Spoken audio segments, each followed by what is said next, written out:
Olá, hoje a gente vai eh, mergulhar num assunto chave para muita gente, especialmente no mundo da construção, gestão financeira e relatórios contábeis. Temos aqui um material bem interessante, sabe? Organizado como um guia de perguntas e respostas, para clarear esses termos que às vezes assustam um pouco. Então, a nossa ideia é usar isso para desvendar mesmo o que são e para que servem o balanço patrimonial, a DRE, fluxo de caixa e outros controles mais específicos da construção. Entender o valor prático disso tudo. Exato. E é importante a gente frisar, né? Dominar essa linguagem não é só burocracia, não é só para cumprir tabela. É a base para tomar decisão boa, para saber se o projeto está indo bem, se a empresa está saudável. O fascinante aqui é como esses documentos se conectam para dar uma visão completa do negócio. Não é só olhar um número isolado. Perfeito. Ok, vamos descompactar isso então. Começando pelos relatórios mais, digamos, fundamentais, que dão aquela visão geral. O material aqui pergunta sobre a tal fotografia financeira da empresa. Como a gente tira essa foto? Essa fotografia é o balanço patrimonial, o famoso balance sheet. Ele mostra, num dia específico, sabe? O que a empresa possui, são os ativos, caixa, máquina, o que tem para receber. Certo? E do outro lado, o que ela deve, os passivos. Empréstimos, fornecedor para pagar. A diferença é o patrimônio líquido, o capital dos sócios, o lucro que ficou na empresa. É a posição financeira naquele momento. Entendi. É a foto estática. Mas e o filme? Como a gente vê se a empresa ganhou ou perdeu dinheiro durante um período? Tipo, no último ano ou trimestre? Aí já é outra história. Para ver esse desempenho ao longo do tempo, a gente olha a demonstração de resultados do exercício, a DRE. Lá fora chamam de Income Statement, ou P&L, né? Profit and Loss. Mienel, já ouvi falar. Isso. A DRE lista as receitas do período, tudo que entrou de venda, de serviço, e tira dali os custos e as despesas para gerar essa receita. O que sobra no final é o lucro líquido. Ou prejuízo, né? Pode acontecer. Claro. Então, balanço é a posição, DRE é o resultado. Mas ter lucro na DRE não significa que o dinheiro está lá, no caixa, prontinho para usar, certo? Principalmente na construção, que às vezes demora para receber. Esse ponto é crucial. Muita gente confunde lucro contábil com dinheiro no bolso. São coisas diferentes, sim. Para rastrear a grana entrando e saindo mesmo, a gente precisa da demonstração de fluxo de caixa, o Cash Flow Statement. Ah, o fluxo de caixa. Tá gerando caixa para se manter viva, para pagar as contas, para construção com ciclos longos, isso é, nossa, vital. Faz muito sentido. Olhar os três juntos, então. Posso ter lucro na DRE, mas o balanço mostrar muita dívida e o fluxo de caixa estar negativo, talvez porque os clientes não pagaram ainda. Perfeito. É essa combinação que dá a visão real. Uma DRE bonita, com caixa operacional negativo, pode ser um problemão de recebimento. Acende um alerta, sabe? Totalmente. Ok, saindo um pouco da visão geral da empresa e focando mais no dia a dia da construção, que são as obras, como eu controlo o custo de cada obra para saber se ela está dando lucro ou prejuízo? Bom, para isso, a ferramenta principal é o Job Cost Report, o relatório de custo da obra. Esse é o coração do controle financeiro do projeto. Certo. Ele basicamente compara o que foi orçado para aquela obra, quanto ia gastar de cimento, de mão de obra, de aluguel de equipamento, com o que está sendo gasto de verdade, conforme a obra anda. Ah, para ver os desvios. Isso. Se o custo de aço está maior que o previsto, ele mostra. Aí dá para investigar, tentar corrigir. É ali que você vê se o projeto está no caminho certo em termos de rentabilidade. Controle de custos na veia. E como esse controle de custo conversa com o pagamento que a construtora recebe do cliente? Tem um documento que organiza essas etapas de pagamento? Tem sim. Geralmente, o faturamento é baseado no Schedule of Values. É tipo uma planilha de quantidades e preços, ou um cronograma físico-financeiro. O Values para montar a fatura, a medição, que chamam de Pay Application. Entendi. Então, o Shadow of Values define o ritmo do dinheiro entrando E o Job Cost Report acompanha o dinheiro saindo para os custos da obra.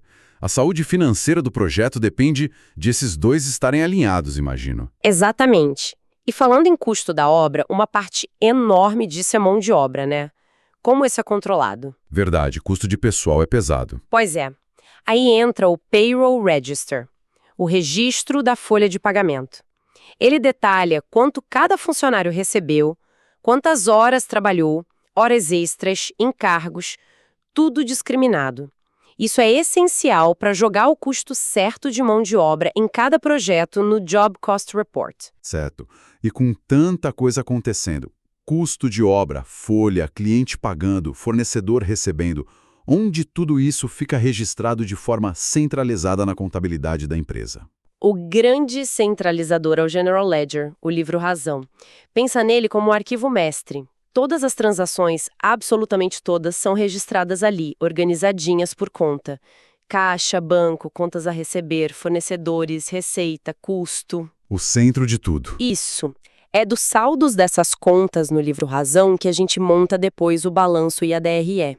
E tem alguma forma de checar se tudo foi lançado certinho, se as contas batem antes de gerar esses relatórios finais? Tipo uma conferência? Tem, sim, é o Trial Balance, o balancete de verificação. É uma lista de todas as contas do livro Razão com seus saldos devedor ou credor. A mágica da contabilidade, né, que o total dos débitos tem que ser igualzinho ao total dos créditos. Se não bater, opa, tem erro em algum lançamento. Tem que achar antes de fechar o balanço e a DRE. Uma prova real para a contabilidade, então. Legal. Agora, voltando para o fluxo de caixa. Duas contas são super importantes. O que eu tenho para receber dos meus clientes e o que eu tenho para pagar para os meus fornecedores. Como a gente detalha isso? Olha, o controle do dinheiro a receber está no Accounts Receivable Ledger, o razão de contas a receber. Ele não mostra só o totalzão, mostra cliente por cliente, fatura por fatura e, muito importante, há quanto tempo está vencido. É o famoso aging, a idade da dívida, crucial para cobrar e para saber quando o dinheiro deve entrar. Essencial para a gestão de caixa. Totalmente. E do outro lado tem o Accounts Payable Ledger, o razão de contas a pagar. Mesma lógica, só que para o que a empresa deve. Fornecedor por fornecedor, boleto por boleto, data de vencimento, ajuda a não atrasar pagamento, negociar prazo, pegar desconto. Entendido. Então esses ledgers detalham aquelas contas grandes de contas a receber e a pagar, que aparecem lá no balanço, mas com a informação no nível que a operação precisa para funcionar no dia a dia. Exatamente. Dão a granularidade, a informação para agir. Ótimo. Fechamos essa primeira leva de relatórios mais, digamos, básicos, né? Agora, o material entra nos controles mais voltados para a gestão interna, para acompanhar os projetos enquanto eles acontecem. Aqui é onde fica realmente interessante para quem gerencia a obra. Como a gente acompanha financeiramente um projeto que está lá, no meio da execução, ainda não acabou? Essa é uma área bem específica e super importante na construção. A ferramenta-chave é o WIP, Work in Progress Schedule. Seria um cronograma ou relatório de obras em andamento. WIP. Isso, WIP. Ele é vital. Para cada projeto que está rolando, ele mostra quanto já gastou até agora, quanto de receita já foi reconhecida para aquele projeto, geralmente baseado na porcentagem que já foi construída, e qual o lucro bruto estimado até ali. Permite ver, obra por obra, se o desempenho está legal, mesmo antes de entregar a chave. E essa ideia de reconhecer a receita conforme a obra avança, isso tem a ver com um jeito específico de fazer a contabilidade, né? Totalmente ligado. Isso é a essência do Accrual Accounting, o regime de competência. É o mais usado, o padrão na construção. Nele, a receita é reconhecida quando o trabalho é feito, não só quando o cliente paga. E o custo é reconhecido quando acontece, não quando você paga o fornecedor. O WIP é a aplicação prática disso nos projetos em andamento. Tenta casar receita e custo do período para dar a visão mais correta do lucro que o projeto está gerando. Ah, entendi. Faz sentido para não distorcer. E o contrário disso seria o quê? O regime de caixa. Exato. O cash accounting, regime de caixa. Bem mais simples. Entrou dinheiro. Receita. Saiu dinheiro, despesa. Fácil, né? Só que para construção, pode dar uma visão meio torta. Imagina um mês que você comprou um monte de material, pagou, mas ainda não recebeu nada do cliente. Pelo caixa, parece um desastre financeiro. Pela competência com o WIP, você já reconheceria uma parte da receita pelo trabalho feito. Fica mais equilibrado. Claríssimo. E por isso a competência é mais indicada para o setor. Voltando aos controles, como a empresa mede o trabalho futuro que já está garantido, já tem contrato assinado? Isso é o backlog. A gente chama de carteira de pedidos, carteira de contratos. É o valor total dos contratos que a empresa já fechou, mas que o trabalho ainda vai ser feito. Ter um backlog gordo, né, é um bom sinal. Indica a receita futura, ajuda a planejar a compra de material, contratação. Faz sentido. E como a gente sabe que obra nunca é 100% como no plano inicial, sempre tem mudança. Como se controla isso formalmente? Os aditivos, né? Justamente. As change orders, ou ordem de mudança, aditivos contratuais, é fundamental ter um change order log, um registro de todas as alterações que aconteceram depois do contrato assinado. Mudou o escopo, aumentou o custo, mudou o prazo, tem que estar tudo documentado e aprovado. Isso evita briga, mal-entendido, garante que todo mundo está na mesma página sobre o que mudou e quanto custou. Imagino que, sem controlar bem as change orders, aquele Job Cost Report que a gente falou vira uma confusão, né? O orçamento já não vale mais nada. Com certeza, as change orders aprovadas têm que alimentar o sistema. Elas atualizam o orçamento original lá no Job Cost Report e também as projeções no WIP Schedule. Senão os relatórios ficam desatualizados, não refletem mais a realidade do projeto. Certo. E falando em custo de novo, aquela diferença entre o que eu planejei gastar na obra e o que eu gastei de fato. Como chama isso? Essa é a Job Cost Variance, a variação de custo da obra. É simples. Custo orçado menos custo real. Deu positivo? Ótimo, economizou. Deu negativo? Alerta vermelho, gastou mais.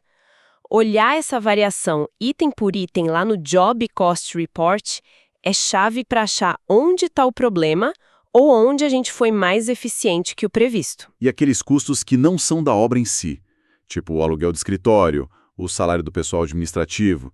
Como a empresa joga isso no custo da obra para saber o lucro real dela? Esses são os custos indiretos, eles precisam ser distribuídos, rateados entre os projetos. Geralmente se usa uma Indirect Cost Rate, uma taxa de custo indireto. A empresa calcula quantos custos indiretos representam do custo direto total, por exemplo, e aplica essa taxa em cada projeto.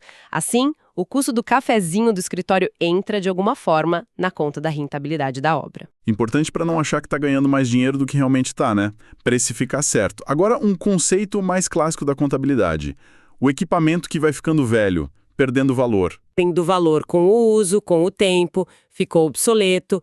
Esse valor perdido é lançado como despesa na DRE todo ano um pouquinho durante a vida útil do equipamento. Reduz o lucro, que paga imposto, e também o valor do ativo lá do balanço. Detalhe, não é uma saída de dinheiro real, mas afeta o resultado na contabilidade. Entendi. É um ajuste contábil. E quando a empresa fecha o ano, a DRE mostra que deu lucro. Se esse lucro não for todo distribuído para os donos, para onde ele vai? O que acontece com ele? Essa parte do lucro que fica na empresa, que é reinvestida no negócio, chama Retained Earnings, lucros retidos ou lucros acumulados. Esse valor vai lá para o patrimônio líquido no balanço patrimonial. É o dinheiro que a própria empresa gerou e que fica lá para comprar mais máquina, pagar a dívida, financiar o crescimento. E para fechar esses conceitos todos, o período de tempo que a contabilidade usa para fazer esse fechamento anual. Esse é o fiscal year, o ano fiscal. É o período de 12 meses que a empresa escolhe para fechar suas contas e pagar impostos. Pode ser igual ao ano normal, de janeiro a dezembro, que é o mais comum aqui no Brasil, mas algumas empresas usam um período diferente, que termina em junho, por exemplo, por causa do ciclo de negócios delas. Ufa! Olha, percorremos bastante coisa, hein? Foi uma bela exploração por esses termos todos, seguindo o material, tentando amarrar tudo isso agora. Fica muito claro, né? Não adianta olhar só um relatório isolado. A posição financeira lá do balance sheet ganha muito mais sentido quando a gente compara com o lucro ou prejuízo da DRE e principalmente na construção com fluxo de caixa real. E lá na obra, o controle de custos pelo Job Cost Report, acompanhar o WIP, isso é vital, ainda mais trabalhando no regime de competência. Entender como essas peças do quebra-cabeça se encaixam é que dá o poder de gerenciar bem. Exatamente. O ponto não é só saber o que cada termo significa, tipo decorar para o quiz, né? É entender a dinâmica. Como que uma mudança na carteira de pedidos, no backlog, pode afetar a previsão de caixa lá na frente. Como um monte de aditivo, de change orders, bagunça a variação de custo e o lucro que vai ser retido no final. É essa visão conectada que transforma número de contabilidade em inteligência para tocar o negócio. Se a gente conecta isso ao quadro geral, percebe que a gestão financeira na construção é um jogo complexo, e esses relatórios são as peças que mostram a imagem completa. E isso tudo me faz pensar numa coisa. A gente falou muito de relatório que olha para trás, né? O que já aconteceu, custo que já foi, receita que entrou, a foto de hoje. Mas isso levanta uma questão importante, mas em tempo real, histórico de fluxo de caixa. Será que a gente não poderia usar isso de forma mais preditiva? Combinar esses dados de um jeito novo para criar sinais de alerta? Um sistema que avisasse de um estouro de orçamento ou de uma crise de caixa antes do problema ficar sério? Fica aí a provocação para a gente pensar além de só olhar o retrovisor.